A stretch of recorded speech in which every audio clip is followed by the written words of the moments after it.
दोस्तों, आज की इस वीडियो में समझते हैं कि 10th क्लास के वर्णिका बुक में जितने भी अध्याय हैं उन अध्याय के सब्जेक्टिव क्वेश्चन जो आपके एग्जाम में इस बुक से 20 नंबर के प्रश्न पूछे जाते हैं। अगर आप लोग इस वीडियो को पूरा तक देख लेते तो समझिए कि 20 नंबर आपके हाथों में। तो आइए इसे स्टार्ट करते हैं। तो आइए, हमारा वर्णिका बुक का पहला अध्याय क्या है। तो हमारा पहला अध्याय क्या है, दही वाली मगम्मा। इसके सब्जेक्टिव क्वेश्चन को समझना, मगम्मा का अपनी बहू के साथ किस बात को लेकर विवाद था। तो आइए इसके आंसर को समझ लेते हैं। मगम्मा का अपनी बहू नजम्मा के साथ बच्चों को लेकर विवाद होता है। उसके पुत्र पर भी मगम्मा का अधिकार देखकर उसकी बहू जलती थी। तो ये प्रश्न क्लियर हुआ। तो आइए प्रश्न 2 को समझ लेते हैं। तो प्रश्न 2 क्या है, रगम्पा कौन था और मगम्मा से क्या चाहता था। तो इसके आंसर को समझने से पहले आइए इधर पहले समझ लेते हैं। तो रगम्पा मगम्मा के गांव का एक जुआरी था जो कि मगम्मा से जमा जो पैसा होता था उससे उस पैसा को उधार लेना चाहता था। तो बस यही है। तो आइए इसके समझ लेते हैं। तो रगम्पा मगम्मा के गाँव का एक ही जुआरी था जो मगम्मा से उसका जमा पैसा लेना चाहता है और उससे शादी भी करना चाहता है। ये बुक में नहीं है कि उससे शादी करना चाहता है, ये नहीं होगा। बुक में तो ऐसा लिखा हुआ नहीं है कि उससे शादी करना चाहता है। सिर्फ ये लिखा हुआ है कि मगम्मा के पास जितना भी पैसा जमा था उससे उधार लेना चाहता था। तो आइए इसके तीसरा प्रश्न को समझ लेते हैं। तो तीसरा प्रश्न क्या है, बहू ने सास को मनाने के लिए कौन सा तरीका अपनाया। तो आइए इसे समझते हैं। ये VVI क्वेश्चन, इसे VVI मान लीजिए, हर साल ये पूछता ही होगा। तो आइए आंसर को समझ लेते हैं। तो उत्तर में है, जब मगम्मा अपनी बहू नजम्मा से विवाद के बाद रूठ गई तो बहू ने सास को मनाने के लिए बच्चों को उसके पास भेज दिया, जो कि अक्सर होता भी है। जिसके बाद सास मान गई, जो कि अक्सर होता ही है, ऐसा एक गांव देहात में देखने को मिलता ही होगा। तो ये भी प्रश्न आप लोग समझ लिए होंगे। तो आइए अगला प्रश्न को समझते हैं। मगम्मा का चरित्र चित्रण करें। तो आइए इसे समझते हैं। मगम्मा एक स्वावलंबी विधवा औरत थी जो अपने भरण पोषण के लिए पास के शहर में दही बेचने का काम करती थी। वह शहर का नाम क्या था। तो बेंगलुरु, इसे याद रखिएगा, बेंगलुरु शहर का नाम था। करती थी। मगम्मा का अपनी बहू नजम्मा के साथ इतने अच्छे संबंध नहीं थे। तो इसे समझ लिए होंगे। तो आइए अगला प्रश्न को समझते हैं। तो इस चैप्टर से बस इतना ही से प्रश्न आपको एग्जाम में पूछ सकता है, इससे बाहर नहीं पूछेगा। तो आइए दूसरा अध्याय को समझते हैं। तो दूसरा अध्याय हमारा क्या है, ढहते विश्वास, जो कि उड़िया भाषा में लिखा हुआ है। तो आइए इसके प्रश्न को समझते हैं। तो इसका पहला प्रश्न है, लक्ष्मी कौन थी, उसके परिवार की स्थिति का चित्रण प्रस्तुत करे। तो आइए इसके आंसर को समझ लेते हैं। लक्ष्मी एक बहुत ही साहसी औरत थी। उसके पारिवारिक स्थिति बिल्कुल भी ठीक नहीं थी। उसके पति लक्ष्मण कोलकाता में काम करते थे। लक्ष्मी भी किसी दूसरे के यहाँ काम करती थी और जो 1 बीघा ज़मीन उसके पूर्वज छोड़ गए थे उसमें अपने बड़े लड़के अच्युत के साथ खेती भी करते थे। जो कि लक्ष्मी कौन थी। तो लक्ष्मी एक बहुत ही साहसी औरत थी जिसके पति कोलकाता में काम करते थे। ये घर में अपने बेटे के साथ रहते थे। उसका बड़ा बेटा का नाम क्या है, अच्युत। तो आपके ऑब्जेक्टिव में पूछेगा कि लक्ष्मी के बड़े बेटे का क्या नाम है। तो अच्युत नाम है। तो इसे आप लोग ध्यान रखिएगा। तो आइए अगला प्रश्न को समझ लेते हैं इस चैप्टर का। तो इसका दूसरा प्रश्न है, कहानी में आए बाढ़ के दृश्यों का चरित्र चित्रण अपने शब्दों में करें। तो इस कहानी में बाढ़ की विभीषिका को दर्शाया गया है। जब लक्ष्मी के गांव में बाढ़ आती है तो वहां की स्थिति बहुत ही बुरी हो जाती है। सभी गांव वालों के फसल घर डूब जाते हैं। अक्सर ही जब बाढ़ आएगा तो सबके फसल और घर डूब ही जाएगा। तो ये तो होते ही रहता। तो लोगों के रहने तक के लिए सूखी जगह नहीं बचती है। तो जब बाढ़ आएगा तो सूखी जगह थोड़ी क्या बचेगा नहीं। तो जिसके कारण वहाँ के लोगों का देवी देवताओं पर से विश्वास उठ गया। तो इस प्रश्न को आप लोग समझ लिए होंगे। तो आइए तीसरा प्रश्न को समझ लेते हैं। तो इसका अगला प्रश्न है, लक्ष्मी के व्यक्तित्व पर विचार करें। तो लक्ष्मी एक बहुत ही साहसी औरत थी। जब उसके गांव में बाढ़ आती है तब उसके पति लक्ष्मण घर पर नहीं होते हैं। वो कहाँ होते तो कोलकाता में काम करते थे, इसलिए वह घर पे नहीं है। तो फिर भी लक्ष्मी अपने बड़े लड़के के साथ मिलकर बाढ़ से निकल जाती है। तो इसे समझ लिए होंगे। तो आइए चौथा प्रश्न को समझ लेते हैं। इस अध्याय में बस इतना ही से सब्जेक्टिव क्वेश्चन आपके एग्जाम में पूछेगा।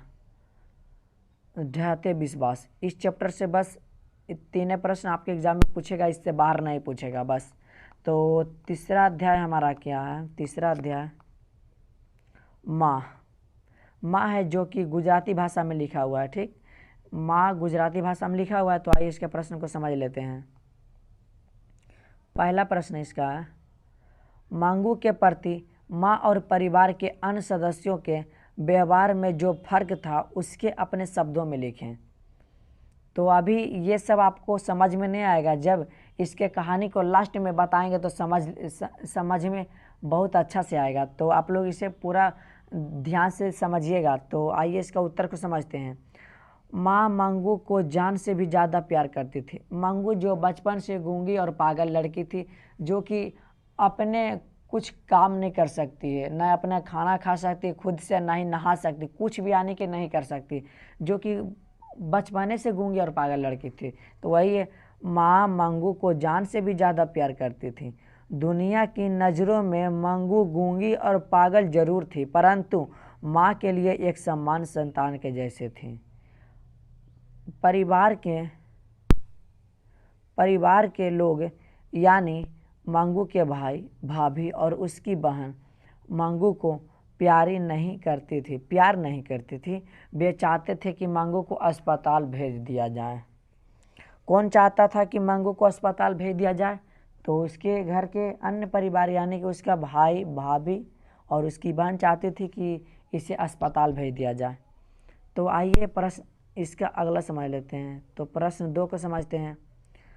माँ मांगू को अस्पताल क्यों नहीं भर्ती कराना चाहती थी?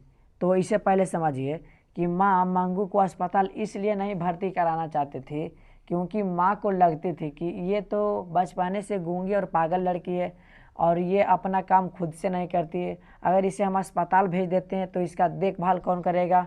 तो इसी डर के कारण माँ चाहती थी कि इसे अस्पताल नहीं भेजना चाहिए। तो आइए इसके आंसर को समझ लेते हैं। तो माँ मांगू को अस्पताल में भर्ती नहीं कराना चाहती थी क्योंकि माँ को इस बात का डर रहता था कि उसकी बेटी की सेवा वहाँ कौन करेगा। मांगू जो जन्म से ही पागल और गूंगी थी, वह अपना एक भी कार्य खुद से नहीं कर पाती थी। जो अभी बताएं वही है, उसका हर काम उसकी माँ को ही करना पड़ता था।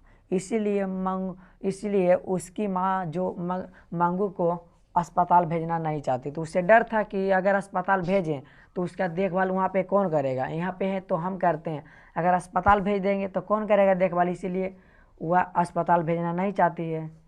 तो आइए अगला प्रश्न को समझ लेते हैं। तो हमारा अगला प्रश्न है,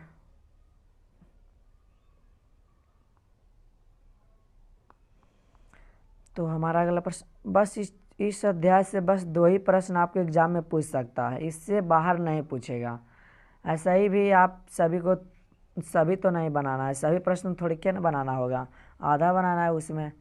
तो बस आपके एग्ज़ाम में इस अध्याय से 2 ही। तो हमारा अगला अध्याय क्या है? नगर, जो कि तमिल भाषा में लिखा हुआ है। तो आइए इसके प्रश्न को समझ लेते हैं। पपाती कौन थी और वह शहर क्यों लाई गई थी? तो इसे समझिए। पपाती बल्ली अमाल की पुत्री थी। तो आपके ऑब्जेक्टिव में यहाँ से पूछ सकता है कि पपाती कौन थी? तो बल्ली अमाल की पुत्री थी। ये भी पूछ सकता है कि बल्ली अमाल की पुत्री कौन थी? तो पपाती थी। इसे समझ लिए होंगे। जिसे इलाज कराने के लिए शहर के अस्पताल में लाया गया था। इलाज कराने के लिए शहर के अस्पताल में लाया गया था। तो आइए प्रश्न 2 को समझ लेते हैं। इसके बड़े डॉक्टरों के आदेशों के बाद भी पपाती अस्पताल में भर्ती क्यों नहीं हो पाई? तो आइए इसे समझते हैं। बड़े डॉक्टरों के आदेश के बावजूद भी पपाती अस्पताल में भर्ती नहीं हो पाए क्योंकि अस्पताल के सभी कर्मचारियों का स्वभाव समान नहीं था। अस्पताल में घूस लेकर काम किया जाता था। इसे समझिए पहले। बड़े डॉक्टर के आदेश के बावजूद भी, बड़े डॉक्टर, ये अभी समझ में नहीं आएगा, इसके कहानी बताएंगे तो समझ लीजिएगा। अभी फ़िलहाल के लिए अभी समझिए कि बड़े डॉक्टर के आदेश के बावजूद भी पपाती अस्पताल में भर्ती नहीं हो पाई, क्योंकि अस्पताल के सभी कर्मचारियों का स्वभाव समान नहीं था। अस्पताल में घूस लेकर काम किया जाता था। अभी आप लोग फ़िलहाल के लिए इसे समझ लीजिए, इसके कहानी को समझाएंगे तो आप लोग उसे बेहतरीन तरीका समझ लेंगे। तो आइए अगला प्रश्न को समझते हैं। तो इस अध्याय से भी बस इतना ही सी सब्जेक्टिव क्वेश्चन पूछे जा सकते हैं, 2 ही ठो। तो हमारा लास्ट अध्याय है धरती कब तक घूमेगी, जो कि राजस्थानी भाषा में लिखा हुआ है। तो आइए इसके पहला प्रश्न को समझ लेते हैं। सीता अपने ही घर में घुटन महसूस क्यों करती है? इसे समझिए। सीता के 3 पुत्र हैं और 3 बहू हैं। बड़े का नाम क्या था? तो बड़े का नाम कैलाश, और फिर उसके बाद, तो आइए इसे समझते हैं, तो आप लोग समझ लीजिएगा। तो सीता को अपने ही घर में घुटन महसूस होता, क्योंकि 3 बेटे 3 बहू एवं कई पोते पोती होने के बावजूद भी वे उनसे ठीक से बात नहीं करते थे। वह घर में हमेशा खुद को अकेला और खुद को घर पर बोझ समझती थी, जिसके कारण उसे घुटन महसूस होती है।